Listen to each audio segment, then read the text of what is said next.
जब शरीर बिगड़ता है, तो सबसे पहले दोष किसे दिया जाता है? खुद को।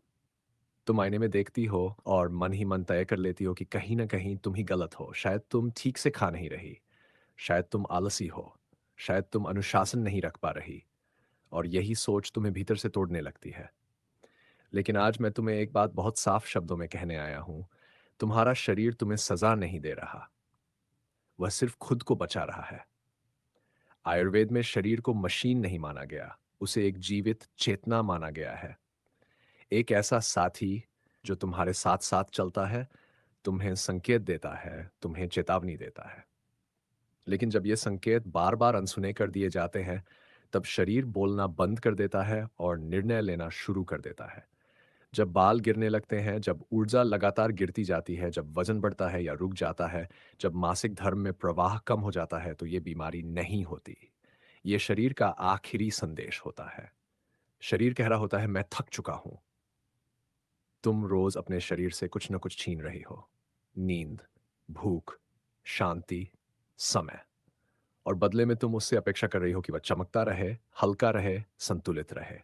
यह सौदा कभी बराबरी का था ही नहीं। आयुर्वेद कहता है कि जब शरीर को लंबे समय तक असुरक्षा महसूस होती है, तब वह अपनी प्राथमिकताएं बदल देता है। वह सोचता है कि अभी जीवित रहना जरूरी है, सजना नहीं। अभी ऊर्जा बचानी है, खर्च नहीं करनी। और इसी क्षण सबसे पहले जो प्रभावित होता है, वो होते हैं बाल, त्वचा, सौंदर्य, संतुलन। बाल गिरना कोई अलग समस्या नहीं है। वह संकेत है कि शरीर के भीतर अग्नि असंतुलित हो चुकी है, या तो वह बहुत तेज जल रही है या बहुत मंद हो गई है। दोनों स्थितियों में पोषण सही जगह तक नहीं पहुंचता। तुम बाहर से तेल लगाती हो, मास्क लगाती हो, उपाय बदलती हो, लेकिन भीतर की अग्नि अगर अस्थिर है, तो कुछ भी टिक नहीं सकता। वजन बढ़ना या नन घटना भी आलस्य नहीं है। यह शरीर का सुरक्षा कवच है।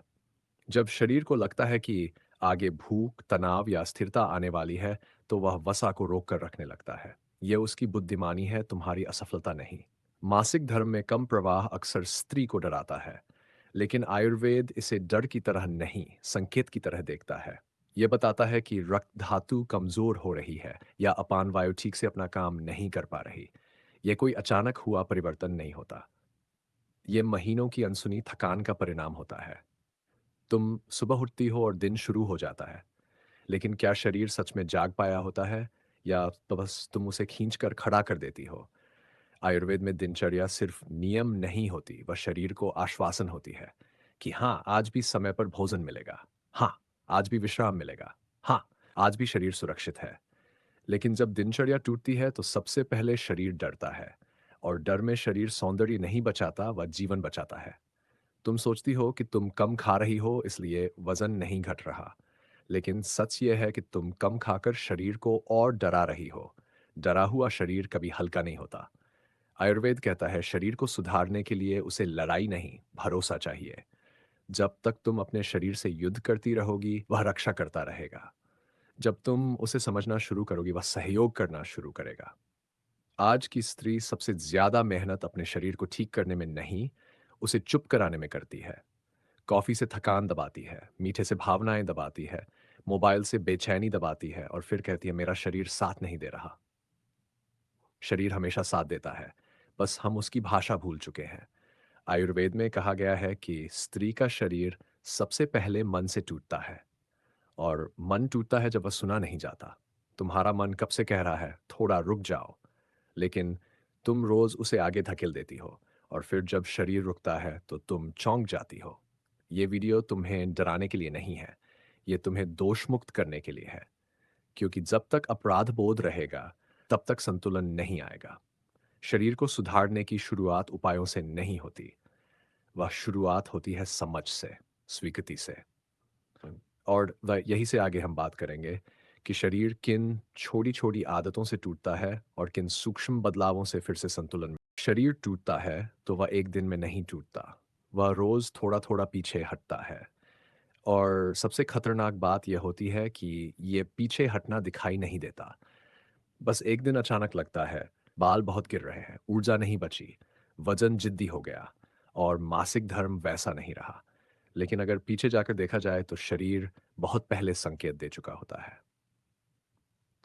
आयुर्वेद कहता है कि शरीर की सबसे बड़ी ज़रूरत सुरक्षा है। जब शरीर को ये भरोसा नहीं मिलता कि उसे समय पर भोजन मिलेगा, विश्राम मिलेगा और मानसिक स्थिरता मिलेगी, तब वह धीरे-धीरे अपने भीतर के संतुलन को छोड़ देता है। सबसे पहली आदत जो शरीर को डराती है, वह है अनियमितता। कभी देर से सोना, कभी बहुत जल्दी, कभी सुबह कुछ न खाना, कभी रात को भारी भोजन, कभी बहुत ज़्यादा काम, कभी बिल्कुल निष्क्रियता। शरीर को ये समझ नहीं आता कि उसे किस लय में चलना है। और जब लय टूटती है, तब वात बिगड़ती है।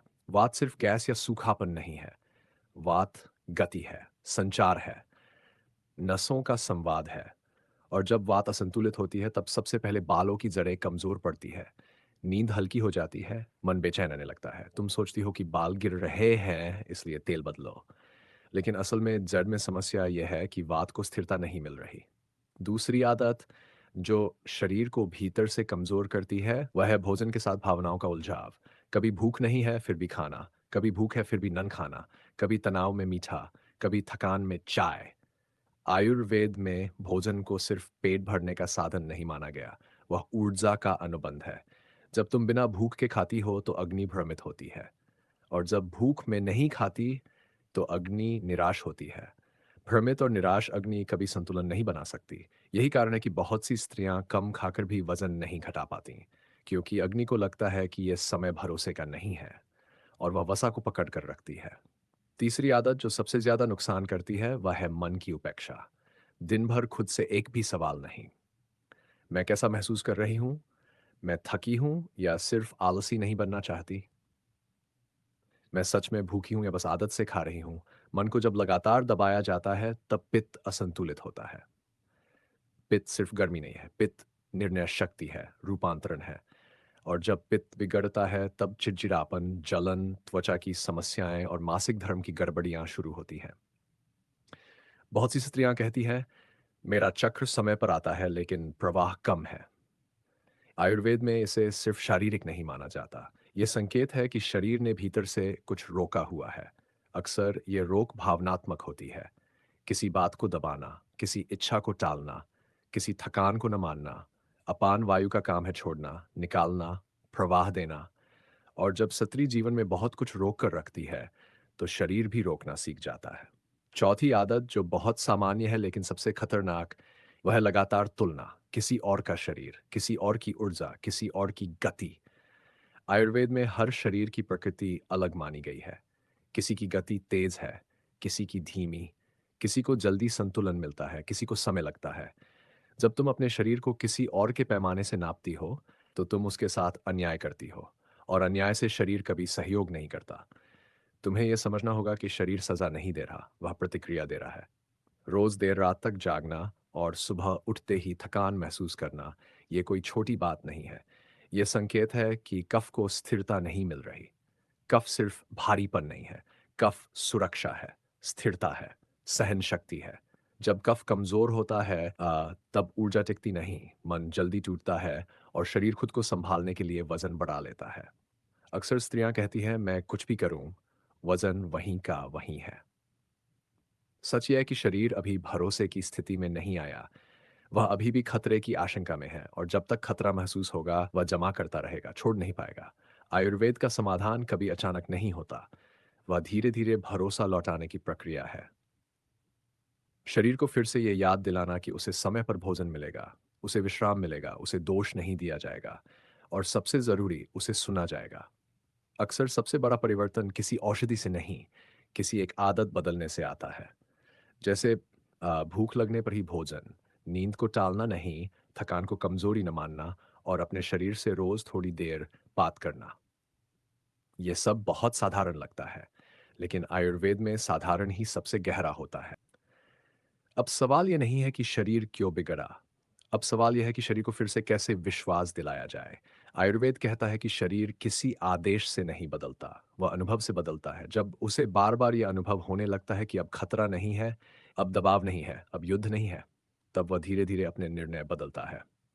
सबसे पहला और सबसे सूक्ष्म परिवर्तन होता है गति में। जब तुम सुबह उठकर तुरंत भागना बंद करती हो, जब तुम भोजन को निगलने के बजाय चबाना शुरू करती हो, जब तुम एक काम करते समय 10 काम सोचने से रुकती हो, तब वात को संदेश जाता है कि अब स्थिरता लौट रही है। वात शांत होती है तो सबसे पहले नींद गहरी होती है। नींद गहरी होती है तो नसों को विश्राम मिलता है और जब नसें शांत होती है तभी शरीर पोषण को स्वीकार करता है। बहुत सी स्त्रियां पूछती हैं, मैं क्या खाऊं? लेकिन आयुर्वेद पहले पूछता है, तुम किस भाव से खा रही हो? अगर भोजन डर में है, अगर भोजन अपराध बोध में है, अगर भोजन जल्दी-जल्दी में है, तो वही भोजन शरीर को बोझ लगता है। लेकिन जब वही भोजन शांत होकर समय पर कृतज्ञता के साथ लिया जाता है, तो वह औषधि बन जाता है। आयुर्वेद में कहा गया है कि अग्नि को सुधारने के लिए भोजन कम नहीं, भोजन का सम्मान बढ़ाना पड़ता है। जब तुम सुबह भूख के पहले संकेत को पहचानना सीखती हो, जब तुम दोपहर में पेट भरने के बजाय संतुलन रखती हो, जब तुम रात को शरीर को भारीपन से बचाती हो, तो अग्नि भरोसा करना शुरू करती है। और भरोसा करते ही वह जमा करना छोड़ देती है। यही वह क्षण होता है जब वजन रुकना छोड़ता है। धीरे-धीरे, बिना जोर लगाए, बिना लड़ाई के। बालों का गिरना भी ऐसे ही रुकता है। कोई जादू नहीं होता। कोई एक दिन का चमत्कार नहीं होता। जब रक्त धातु को पोषण मिलने लगता है, जब वात स्थिर होती है, जब पित्त संतुलित रहता है, तब शरीर तय करता है कि अब ऊर्जा को बाहर की ओर भेजा जा सकता है और तब बाल रुकते हैं। धीरे स्थायी रूप से मासिक धर्म का प्रवाह भी आदेश से नहीं सुधरता। वह तब सुधरता है जब स्त्री छोड़ना सीखती है, जब अपने मन की थकान को स्वीकार करती है, जब वह हर भावना को दबाने के बजाय उसे महसूस होने देती है, जब हर जिम्मेदारी को अकेले रोने से रुकती है। अपान वायु को सबसे ज्यादा बाधा भावनात्मक पकड़ से मिलती है और जब पकड़ ढीली होती तो प्रवाह लौटता है। बहुत सी स्त्रियां सुधार चाहती है लेकिन समय नहीं देना चाहती। यह सबसे बड़ी गलती है। आयुर्वेद में शरीर को सुधारने की गति अतुओं जैसी मानी गई है। बीज बोया जाता है, फिर अंकुर आता है, फिर पत्तियां, फिर फल। अगर तुम हर हफ्ते खुद को जांचोगी तो तुम्हें सिर्फ अधीरता दिखेगी। लेकिन अगर तुम 3 चंद्र चक्रों तक खुद को देखोगी तो तुम्हें बदलाव दिखाई देने लगेगा। पहले ऊर्जा स्थिर होगी, फिर नींद सुधरेगी, फिर भूख स्पष्ट होगी, फिर वजन नरम पड़ेगा और अंत में सौंदर्य लौटेगा। क्रम यही है, उल्टा नहीं। जो स्त्री सबसे पहले सौंदर्य चाहती है, वह सबसे देर से संतुलन पाती है। और जो स्त्री संतुलन चाहती है, उसे सौंदर्य अपने आप मिल जाता है। शरीर को समय दो और उससे भी ज्यादा खुद को दोष देना बंद करो। हर बार जब तुम आईने में खड़ी होकर खुद को नीचा दिखाती हो, तब तुम शरीर को फिर से खतरे का संकेत देती हो। और हर बार जब तुम कहती हो, मैं सीख रही हूं, मैं समझ रही हूं, मैं धैर्य रखूंगी, तब शरीर एक कदम आगे आता है। यही आयुर्वेद का सबसे बड़ा रहस्य है। शरीर सुधार प्रतिक्रिया से नहीं, संबंध से होता है। जब शरीर को लगता है कि अब उसे सुना जा रहा है, तो वह सहयोग करता है। और जब सहयोग शुरू होता है, तो बाल, वजन, प्रवाह, ऊर्जा सब धीरे-धीरे अपनी जगह लौट आते हैं। आज अगर तुम इस वीडियो से बस एक बात लेकर जाओ, तो वह ये हो, तुम टूटी नहीं हो, तुम बिगड़ी नहीं हो। तुम्हारा शरीर तुम्हें धोखा नहीं दे रहा, वह बस थक गया था। और अब अगर तुम उसे समय, सम्मान और समझ दोगी, तो वह तुम्हें वह सब लौटा देगा, जो उसने सिर्फ तुम्हें बचाने के लिए रोका था। यही संतुलन है, यही आयुर्वेद है और यही तुम्हारी वापसी की शुरुआत है।